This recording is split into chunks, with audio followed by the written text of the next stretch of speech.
has been said that, you know what, we're not happy with the bill. So guess what? The Democrats have come out and there's a huge new push for this new bill that's been announced that is going to come right after the Build Back Better. This new bill is going to be strategically set up to get your vote. It's going to be right smack dab in the middle of midterms. Yes, next in the middle 2022, they're going to start campaigning, and guess what? They want your vote, folks. And the Republicans thought that they could pass all these bills and then they could point the finger at the Democrats and say they've screwed everything up. Inflation has gone through the roof. And guess what? Now that the bills have been delayed, they're becoming political bills rather than bills to help you. I'm going to get into that. Find out how they plan to use your vote to directly impact your pocketbook.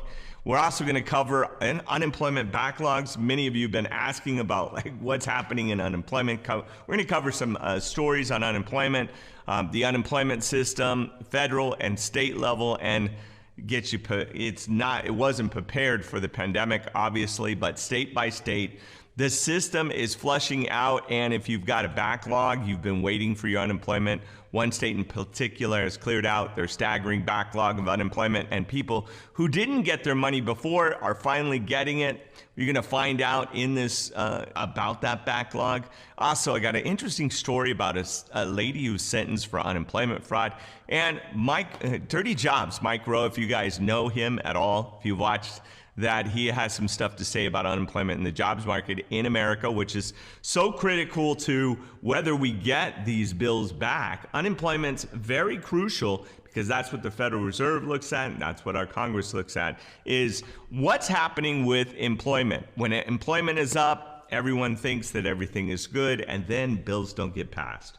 If people are unemployed, which more people are unemployed than what's being reported, then bills get passed. We are just 7 days away, folks, from a holiday, right? My goal always is to give you the best information to access government and private money, both government and private, for yourself, your loved ones, and your business. Down below in the link, Capital Velocity, it's a lending platform I have that I lend money out, 12 different programs, 75 different banking partners. If you need money up to $5 million, it takes like 15 minutes to apply. It's real simple, real easy. It's all digital, it's simple, it's great. We did about 67,000 applications last year. So anyway, enough on that. It's in the article down below. Also, I got free stocks, Bitcoin down there. Check out my real estate program, only $99. How to buy, when to buy, market cycles, a few of those left. It's a $10,000 course. I've spent $45 million learning all this stuff, so you don't have to. I've built houses, I've been on A&E, flipping Vegas, all kinds of stuff. So make sure you check it out. The first 2 videos are free. This channel is dedicated to personal finance, real estate, stock market, credit, and other investments to save you money and make you money. Also, I have a second channel that I've been building that is going to be just on how to make money, start your business, and over there, my goal is to fund over $200 million to you guys. My personal goal is to help as many people get into business as possible. That's my goal for the second channel, is to deploy over $200 million to you guys so that you can start your own business, get your dream accomplished. So I don't want to run any more businesses, but I would love to invest in you. Also, check out my Patreon down below. For as little as $3, you support the channel, help us out. But first, Democrats are already floating another stimulus to spending bill to get Republicans in the spotlight. They want Republicans in the crosshairs in the midterms of 2022. Why is this important? Because guess what? They want to get your vote. This Build Back Better bill it's been pushed. And the next one that they're putting by right now politically is going to be a nightmare for the Republicans because the Democrats control the House, the Senate, and the presidency. And if they push this into just a few months into 2022, guess what happens? That's the midterm elections, folks. And by November, we'll see another bill, basically because the Democrats are going to use this to exploit us. Of course, I hate, but they're going to use it. First, the Build Back Better to give you jobs. The second, they're going to go into the new spending bill that has now been announced because so many things are left out of the Build Back Better, and they know that you're not happy You absolutely know that. And unhappy people don't vote for people that are in Washington. The new Omicron virus is 70 times more transmissible in risk. So this is making the whole talk of the second spending bill huge, because now they've got the platform to start working on it. Because if you look in the UK, you'll see the UK numbers have just skyrocketed. And guess what? Ours should show similar skyrocketing numbers. So 70 times more transmittable. In fact, California and New York reinstated indoor mask mandates amidst the Omicron concern, right? So we've got that coming up. We've got some steam now back in a wind back in the sails of the stimulus boat. Winchester Congressman Bo was, quote, outraged that the Build Back Better bill is delayed until 2022, wants it to be passed right away, but it wasn't. So that's what they're going to do. Move that bill all the way to the midterms so that they can use that during March. Let's say, for example, the Build Back Better gets passed in January. Then they'll start campaigning hard for what's the primary, right? So you can vote on whether you're Democrat or Republican. And then we're going to have the final elections. And guess what? They hope to win your vote so that they can keep the power in Washington. So we're going to see how strategically your vote will be, whether you vote for money or you have people that don't vote for money. We're going to see what happens there. And also, the director of Ohio Department of Job and Family Services announced Friday the organization has mostly cleared the backlog of appeals with its traditional pandemic unemployment assistance. I know many of you have been asking about this. Ohio has cleared it out. Many states finally getting caught up. If, for example, you have missed out on being able to get your funds, but you're still in appeals, make sure you don't give up. Director Matt Dunsroder said only about 40 appeals, also known as redeterminations in traditional systems involving interstate or fact-finding issues, remain. So only 40 out of all the backlog. What that means is if you were denied, you can go back in and appeal it. You'll hear the appeal, and then they'll redetermine whether you get benefits or not. There were more than 177,000 appeals in July of 2021. I covered that.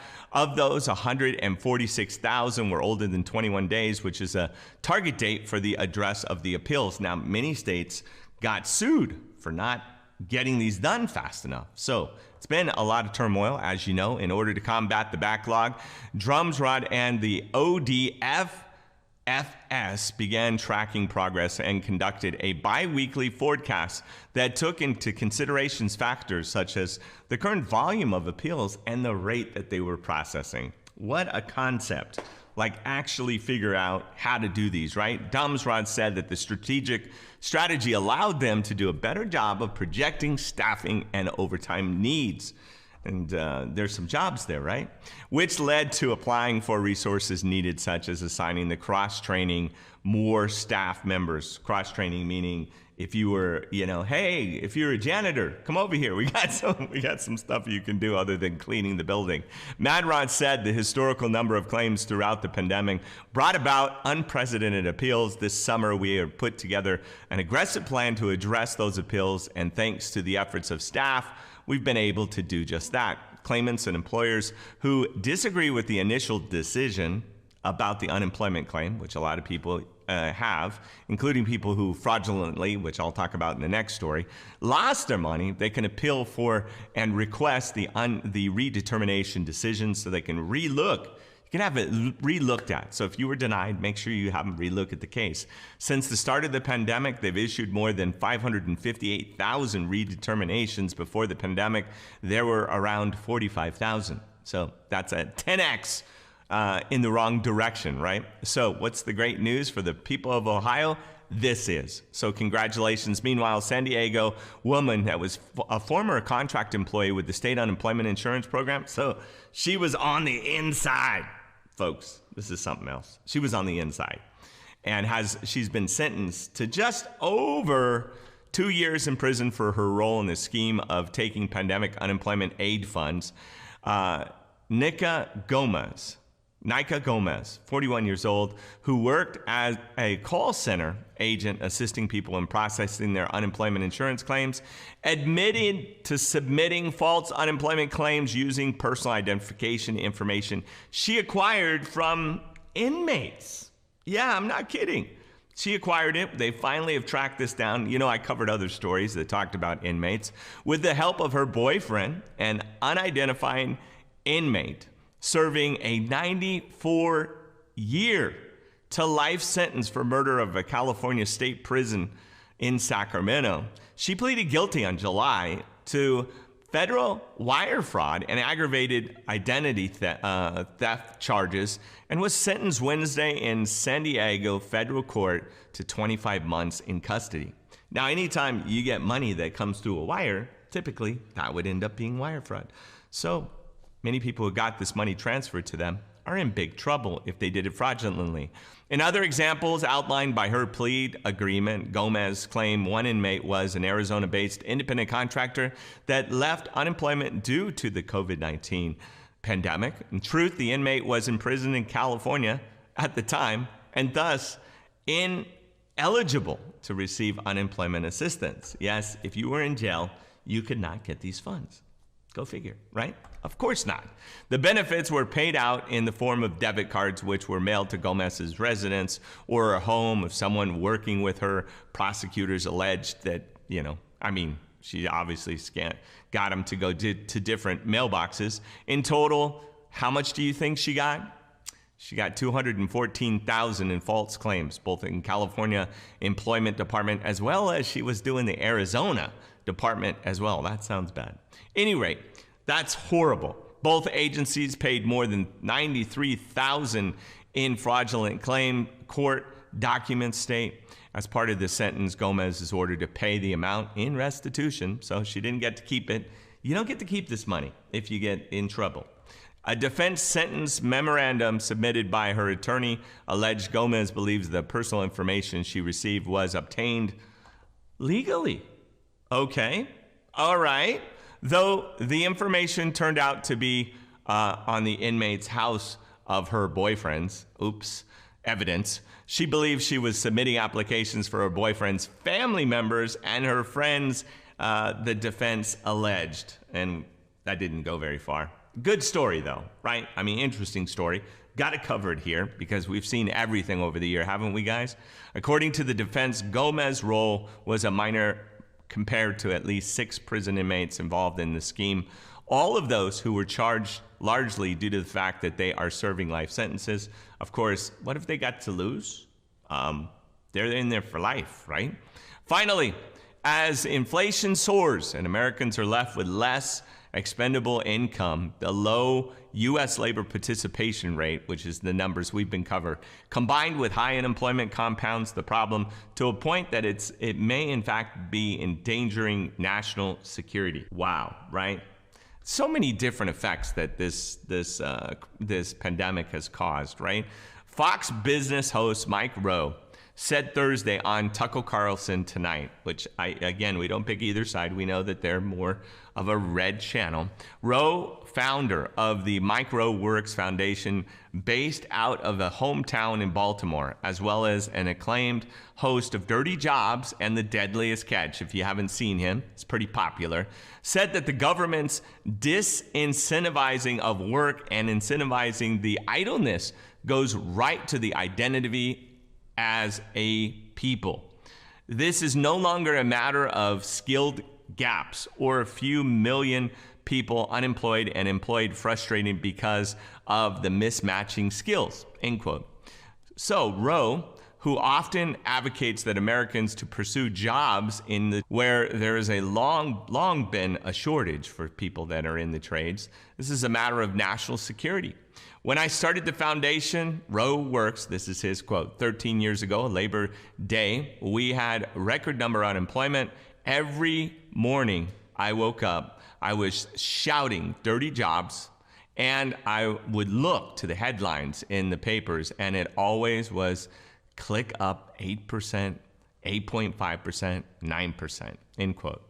Everywhere we went on Dirty Jobs, we saw help wanted signs. It became obvious something else had happened in the country. 13 years ago, there were 2.3 million open positions. Today, there are 11 million. Can I say that again? That's just wild. 2.3 million open positions. Now we have 11 million. We've covered on this channel that a lot of seniors have checked out of the workforce and said, I ain't coming back. I'm retired. As the host of Tucker Carlson noted, President Biden has impacted the labor market from both incentivizing people to quit low-paying jobs, as well as there's also back to work bonuses. So it's a little twisted. And instead of receiving a tax subsidy by printing trillions of dollars out of the thin air, which devalues the currency held by Americans, Carlson asked Roe about the the belief that Americans don't respect the Labor Department or the value of work. And Roe said, quote, part of the fault in our stars is that we come to represent the very thing we rely on. So when the power's out in 3 or 4 days, people shake their fist at the linemen because they're frustrated, but the linemen are trying to get the power back on, end quote. Well, what do you guys think of this? Do you think Mike Rowe's right? Do you think that's a little red? Like they're just being drastic because they've got to be drastic because they're a Republican mainly channel? And is there something in the middle? What do you guys think? I'd love to know your thoughts in regards to this. And by putting your thoughts in the comments, you enter to win $2,000. So it's a plus and a plus. Take care. I love you.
Has been said that, you know what, we're not happy with the bill. So guess what? The Democrats have come out and there's a huge new push for this new bill that's been announced that is going to come right after the Build Back Better. This new bill is going to be strategically set up to get your vote. It's going to be right smack dab in the middle of midterms. Yes, next in the middle 2022, they're going to start campaigning. And guess what? They want your vote, folks. And the Republicans thought that they could pass all these bills and then they could point the finger at the Democrats and say, they've screwed everything up. Inflation has gone through the roof. And guess what? Now that the bills have been delayed, they're becoming political bills rather than bills to help you. I'm going to get into that. Find out how they plan to use your vote to directly impact your pocketbook. We're also going to cover unemployment backlogs. Many of you have been asking about what's happening in unemployment. We're going to cover